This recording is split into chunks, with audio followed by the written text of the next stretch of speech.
हमने ऑलरेडी कल देखा था एक्सरसाइज, ओके, जो हमारी ये हमारा चैप्टर नंबर नई बुक के हिसाब से 5, ओके। सो 5.1 जो हमने देखा था वही कंसेप्ट पूरे चैप्टर में है, ओके।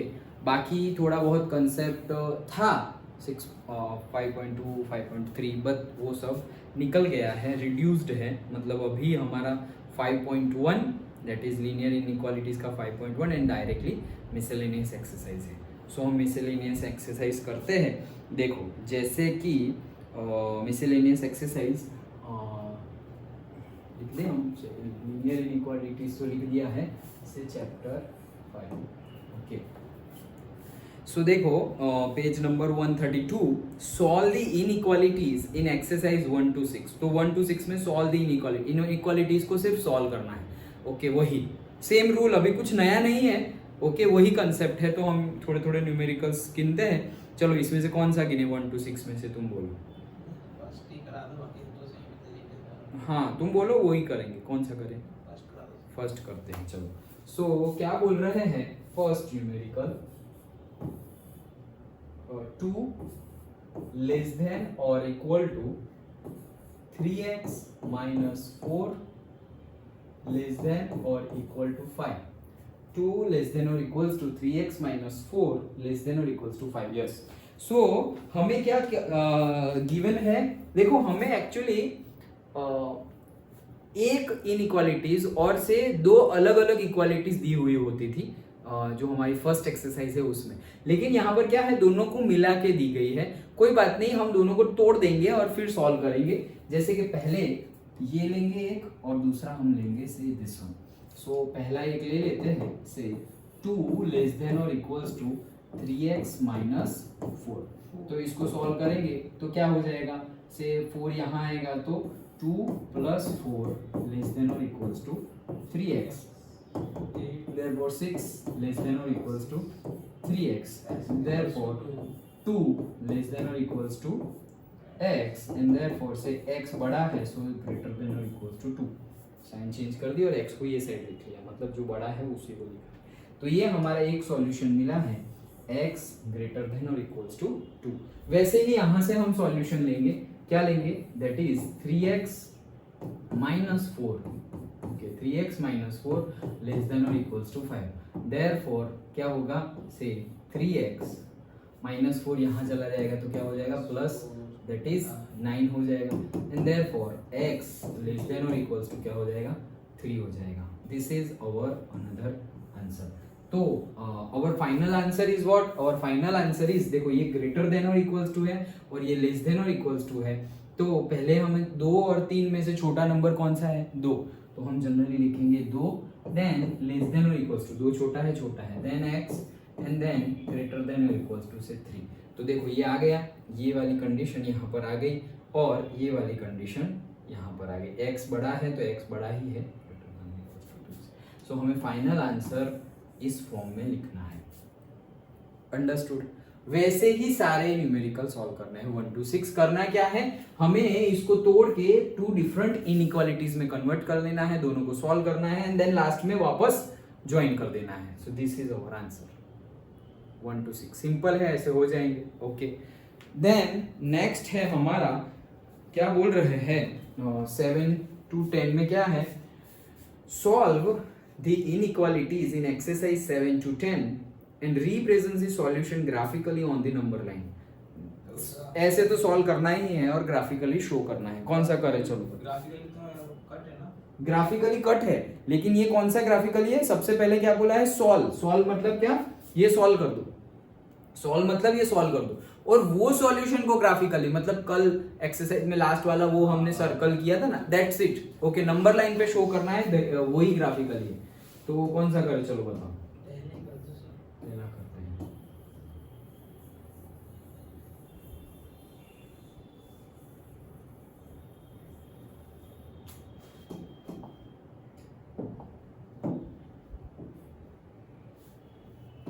चलो सो क्वेश्चन नंबर 7 हम डिस्कस करते हैं। क्या बोल रहे हैं? से 5x plus 1 greater than -24, comma दूसरा क्या है 5x minus 1 less than 24. क्या है 5x plus 1 greater than minus 24 and 5x minus 1 less than 24. 5x minus 1 less than 24. Yes, ऐसा गिवन है. तो अगेन यहाँ पर तो टू डिफरेंट ही है, तो हम अलग से सॉल्व ही कर देंगे. फर्स्ट वाला लेंगे अगर, तो इसको क्या लेंगे हम से 5x को यहीं रखेंगे ग्रेटर देन माइनस 24, ये प्लस 1 वहां जाएगा तो minus 1, therefore 5x greater than minus 25, therefore x greater than से 5 हो जाएगा माइनस 5, 25/5 और दूसरा वाला 5 आएगा. हाँ ओके, तो ये हमने कर दिया. एंड दूसरा वाला करते हैं. मतलब 5 और -5 के बीच में वो होगा ना. हाँ वो जो भी आए हम अभी गिन लेते हैं. से 5x ये -1 वो साइड जाएगा तो लेस देन है यहाँ पर, वो कितना हो जाएगा -124 प्लस 1, सो 5x लेस देन से 25 एंड देयरफॉर से x लेस देन से 5. ओके, सो हमारा एक है x ग्रेटर देन और एक है x लेस देन. तो final answer will be, our final answer will be, जो माइनस है वो -5, ओके, और दूसरा है +5, सो से x और 5. तो पहले चेक कर लो, ये वाली कंडीशन कहीं आ रही है, -5 से x बड़ा है तो -5 से x बड़ा है, डन. 5 से x छोटा है, 5 से x छोटा है, yes. So this is our answer. Cross check कर लेना क्योंकि ये फाइनल आंसर लिखने में गड़बड़ी हो सकती है. और एक तुम न्यूमेरिकल्स गिनोगे तो कहीं पे तुम्हें कोई न्यूमेरिकल में ऐसा दिखेगा कि ये ग्रेटर देन आया और ये भी ग्रेटर देन आया. ओके, ये x इज ग्रेटर देन -5 आया और ये भी x ग्रेटर देन 5 आया. अब क्या करें, दोनों ही x ग्रेटर देन 5 आया है, तो उस केस में हमें एक सॉल्यूशन चूज करना होगा. तो कैसे चूज करेंगे, देखो सोचो. सबसे पहले तुम ऐसा कोई नंबर ले लो जो दोनों कंडीशन को सेटिस्फाई करे. जैसे कि मैं 0 ले लेता हूं, तो 0 लिया तो 0 is greater than -5, correct. 0 greater than 5, wrong, तो 0 नहीं चलेगा. 6 ले लेते हैं, तो 6 greater than -5, correct. And 6 greater than 5, correct. So suppose मैंने नंबर ले लिया से 6. नाउ 6 ये दोनों नंबर में से किससे नजदीक है, -5 और 5 में किससे नजदीक है, 5 से. So our final answer will be this one. This is the true solution. ऐसा हम लिखेंगे जब भी ऐसे दो सॉल्यूशन मिलेंगे तुम्हें, तो तुम्हें क्या लिखना है, we have got two answer, x greater than -5 and x greater than 5, but the true inequality is x greater. ये सब रफ का है, ये समझने के लिए है. तो तुम्हें क्या लिखना है, x greater than 5 is true inequality. Okay, तो जब ऐसा केस आए तब, और एक ग्रेटर देन और एक लेस देन है, ये ग्रेटर देन आया और ये लेस देन आया, तो कोई प्रॉब्लम ही नहीं है, लिख दो. बट दोनों लेस देन आया या दोनों ग्रेटर देन आया, जैसे कि ऐसा समझो दोनों लेस देन आया, x less than 3 and x less than -1. Okay, तो अब क्या लेंगे, कौन सी ट्रू वैल्यू होगी, x less than 3 4. ये ट्रू वैल्यू होगी. ऐसा हाँ सर, ये होगी, नहीं पता नहीं, मुझे x नहीं पता. छोटा है ना, x छोटा है 3 से भी और x छोटा है -1 से भी, तो ट्रू वाली कौन सी, जैसे अभी हम -1 वाली ट्रू होगी. तो देख लेते हैं, जैसे अभी हमने देखा, एक नंबर ले लो जो दोनों के लिए सही हो, तो हम ले लेंगे से -2. तो -2 is less than -1, correct. -2 is less than 3, correct. -2 किससे नजदीक है, -1 से. तो this is our answer. Okay, this is our true inequality. इसको भूल जाओ, इग्नोर. ओके, तो जब भी न्यूमेरिकल में ऐसी दोनों वैल्यू आ जाए, मतलब दोनों सेम इनइक्वालिटी हो, मतलब क्या कि दोनों ग्रेटर देन और इक्वल टू हो, या दोनों ग्रेटर देन हो, या दोनों लेस देन और इक्वल टू हो, या दोनों लेस देन हो, तब हम ये करेंगे. समझ में आ गया. कोई न्यूमेरिकल में ऐसा आएगा तो मैं तुम्हें पहले से बता देगा. अंडरस्टूड. ओके,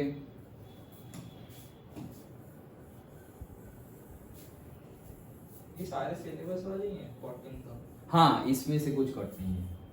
मतलब ये सिंटैक्स ऐसा कुछ नहीं ना है. नहीं, सिर्फ बस वही कंसेप्ट से चलता जा रहा है.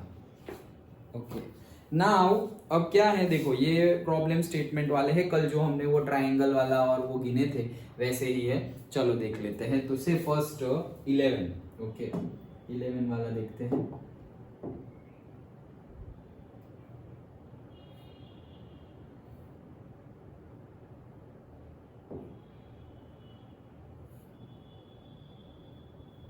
ओके 11 वाला देखते हैं क्या बोल रहा है। दे रहा है, हाँ दे रहा है। ओके 11 में क्या बोल रहे हैं देखो, अभी प्रॉब्लम स्टेटमेंट में जैसे हमने कल बताया था, कल डिस्कस किया था कि जैसे जैसे हम पढ़े वैसे वैसे तुम गिवन लिखते जाओ या फिर रफ में फिगर बनाते जाओ, रफ में या फेयर में व्हाटएवर। ओके तो समझ में अच्छे से आएगा क्या बोल रहे हैं। A solution is to be kept between 68 degree Fahrenheit and 77 degree Fahrenheit. मतलब जो हमारा सॉल्यूशन होगा, सपोज हमने मान लिया टेम्परेचर इन फ़ारेनहाइट हमारा सॉल्यूशन है, तो वो क्या बोल रहा है, it should be the final answer should be 68 degree Fahrenheit less than से final answer TF less than okay और कौन सा है 77 डिग्री फ़ारेनहाइट। अंडरस्टूड, समझ में आया। दिस इज गिवन, पहले स्टेटमेंट में से हमने ये लिखा। ओके आगे बढ़ते हैं। What is the range in the temperature in degree Celsius. तो हमें फाइंड क्या करना है, ये रेंज हमें गिवन है, इन फ़ारेनहाइट गिवन है। ओके बट हमें डिग्री सेल्सियस में ऐसे ही रेंज निकालनी है कि TC विल बी से यहाँ पर भी ब्लैंक और यहाँ पर भी ब्लैंक। इन TC मतलब कि सेल्सियस में हमें ये रेंज निकालनी है। Okay if the Celsius Fahrenheit conversion formula, ले ये भी गिवन है, ये एक्चुअली याद रखना है, याद रख लेना, केमिस्ट्री में और फिजिक्स में भी यूज आएगा। तो सेल्सियस टू फ़ारेनहाइट कन्वर्जन के लिए क्या करना है, सो ये याद ही रख लेना, Fahrenheit is equals to 9/5 C + 32। Okay जो सेल्सियस है उसको मल्टीप्लाई करेंगे 9/5 से एंड देन उसमें एडिशन करेंगे 32 का, तब हमें फ़ारेनहाइट स्केल मिलेगा। ओके ये याद रख लो, क्या है Celsius into 9/5 + 32 is equals to Fahrenheit. Celsius into 9/5 + 32 is equals to Fahrenheit. फिर से Celsius into 9/5 + 32 is equals to Fahrenheit. तो ये फॉर्मूला गिवन है और हमें ये कंडीशन चाहिए, तो कोई बात नहीं, और है आगे कुछ नहीं, बस इतना ही। तो ये हमें निकालना है, तो हम क्या करेंगे, कन्वर्ट कर देंगे, ये जो हमें डिग्री ये रेंज गिवन है उसको हम कन्वर्ट कर देंगे सेल्सियस में, फ़ारेनहाइट में तो रेंज गिवन ही है। तो हम डायरेक्टली गिने तो क्या होगा से ये फ़ारेनहाइट है 68। ओके सो हम लिख सकते हैं से यहाँ अगर हम लिखें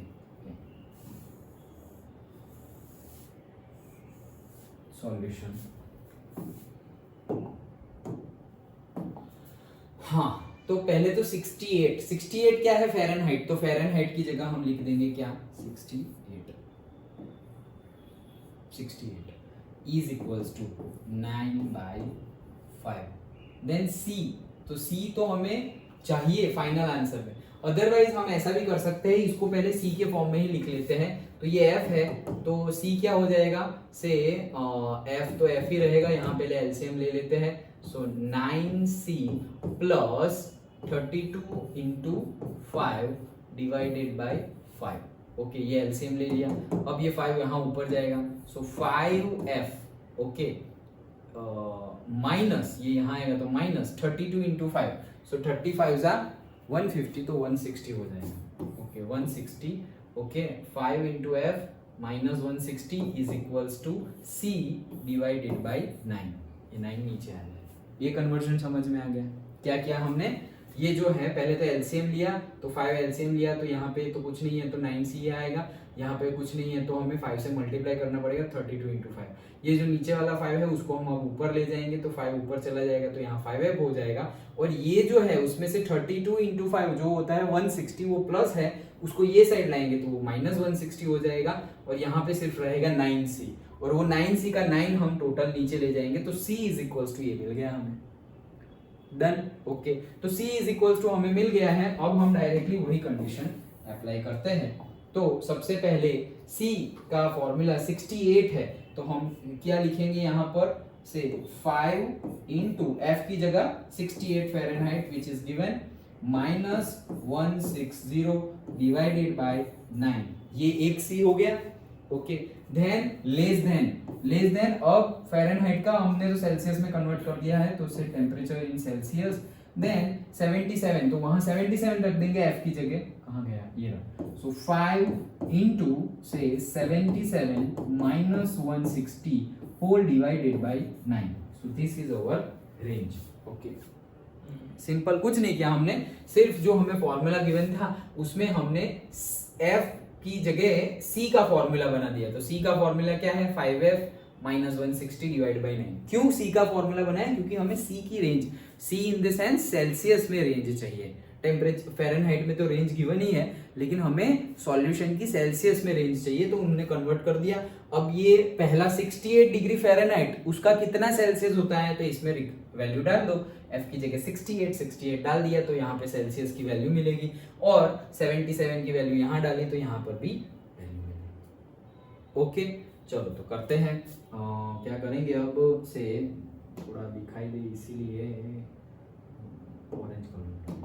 ओके चलो, तो यहाँ पे 68 इंटू 5, सो 5 6 जा 300 और 8 5 जा 40, तो 340, सो 340 में से 160 गया, तो 340 में से 160 गया, तो ये 40 और 200 हो गया, और 180, करेक्ट। ओके, 180 रहा, 180 डिवाइडेड बाय 9, तो कितना आ जाएगा 20, 180 डिवाइडेड बाय 9, तो 20, तो यहाँ क्या आ जाएगा 20 less than Celsius scale less than, अब यहाँ पे क्या है 77 इंटू 5, सो 7 5 जा होता है 35, और दूसरा 35, तो 350 इंटू 35 385 माइनस 160 225, तो 225 divided by 9, okay 225 divided by 9, 9 2 जा 80, सो 4 5 and 9 5 जा, तो 25 9 जा, ओ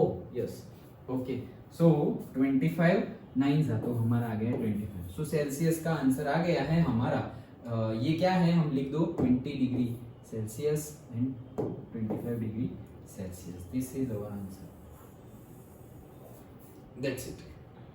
तो ये इक्वेशन बनाना ही इंपॉर्टेंट है, उसके बाद तो तुम्हें आता ही है, ओके, बट ये लिखना, और ये लिखने में भी देखो हम प्रिपेयर रहेंगे कि हमें ये इक्वेशन ना गिवन हो तो भी आना चाहिए, याद ही रख लो, क्योंकि इसलिए हमें 3 बार तो हम ही बोले ना अभी क्लास में, क्यों, क्योंकि वो फिजिक्स और केमिस्ट्री में भी बहुत ज्यादा आएगा, ऐसा नहीं कि थोड़ा बहुत आएगा, बहुत ज्यादा आएगा ये फॉर्मूला, तो याद ही रख लेना हमेशा के लिए। सेल्सियस में गिवन है तो केल्विन में कन्वर्ट करना तो आता ही है, सेल्सियस टू केल्विन कैसे कन्वर्ट करते हैं, सेल्सियस टू केल्विन, हाँ भूल गए, Celsius to Kelvin, suppose 27 degree Celsius है, तो उसको केल्विन करने के लिए हम ऐड करते थे 273, एग्जैक्टली अगर ऐड करें तो 273.15, लेकिन 15 इग्नोर करो तो हम 273 ऐड करते थे, तो जनरली 273 ऐड करें तो वो हो जाएगा 300 केल्विन। ओके, तो वो तुम लिख सकते हो क्या कि 1 degree Celsius is equals to 273 Kelvin. Okay, 1 degree Celsius नहीं, सॉरी 1 डिग्री नहीं, 0 degree Celsius is equals to 273 Kelvin. अगर 1 डिग्री गिना तो 1 डिग्री सेल्सियस मतलब कितने केल्विन, तो वो हो जाएगा 274 केल्विन। ओके, वैसे 10 डिग्री सेल्सियस तो हो जाएगा 283 केल्विन। अंडरस्टूड।